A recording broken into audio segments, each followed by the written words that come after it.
we haven't succeeded because we had great complicated systems or some magic formulas we apply or anything. We've succeeded because we have simplicity itself. My question is, what advice would you give to your successor in managing our diverse portfolio of businesses?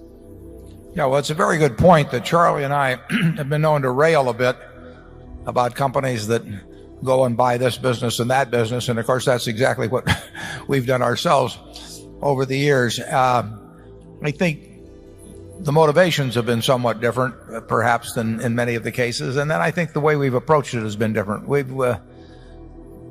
We have been reasonably successful, although we've had some notable failures, but we've been reasonably successful in creating a climate where the people who built the businesses continue to run them with the same enthusiasm and energy after they sell to us that they possessed early on. And I think that you can find all kinds of illustrations in the histories of businesses that are diversified.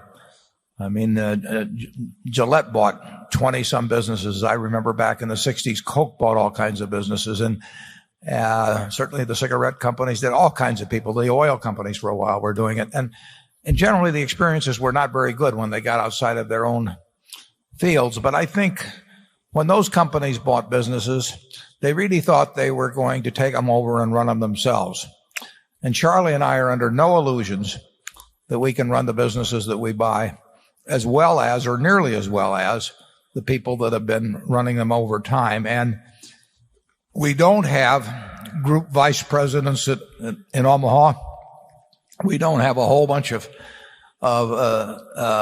directives going out. We don't have companies that were run one way and then we're going to run them entirely differently and have them reporting in all kinds of special ways to us, and have a human relations department and a public relations department and then the legal department, all kinds of things in Omaha telling them how to run their businesses. We think that can destroy many good businesses. Certainly can destroy the incentive of the people that have already gotten rich to stay around and make us rich in turn.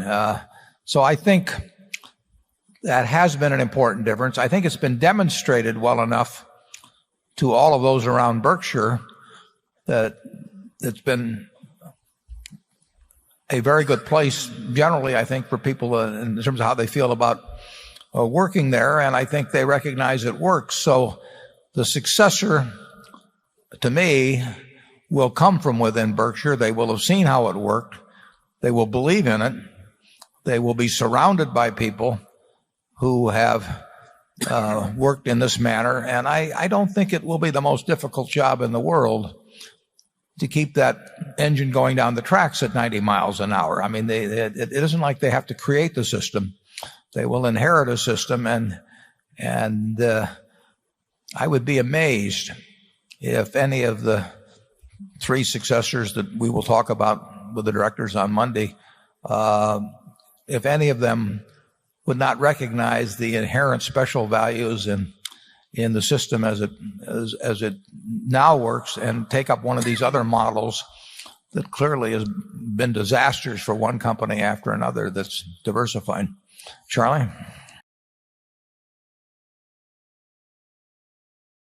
Yeah, I don't agree with you that the success at Berkshire has come from our oversight of the subsidiary companies. It's come from our lack of oversight of the subsidiary companies. And I think our successors will be able to provide the same wonderful lack of oversight that we have provided.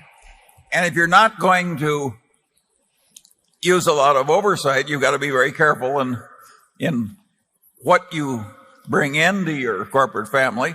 And you've got to be very careful in treating honorably and well the people who are running the businesses over which you're not giving any oversight to speak of. And I think our system it's very different from a General Electric system. And I think their system works very well for them, but I don't think it's the only system in the world that works in corporate capitalism. And I think the Berkshire system will work very well after we're gone. It's a very simple system.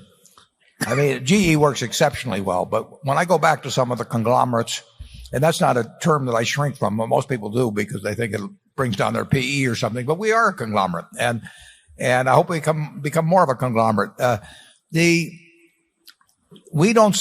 haven't succeeded because we had great complicated systems or some magic formulas we apply or anything. We've succeeded because we have simplicity itself.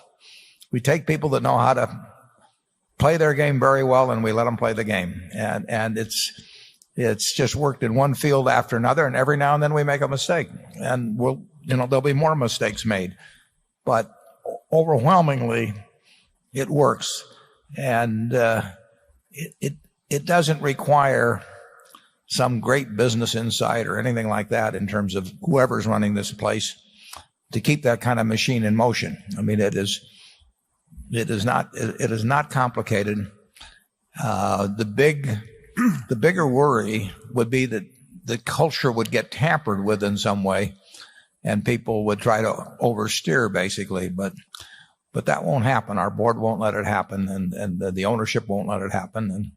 And I think we've got something that'll work for a very, very, very long time. And that's why I'm comfortable with the fact that every share I have will go to a foundation that I care about getting good financial results in the future, and I'm quite happy to have them have 100% of their money in Berkshire.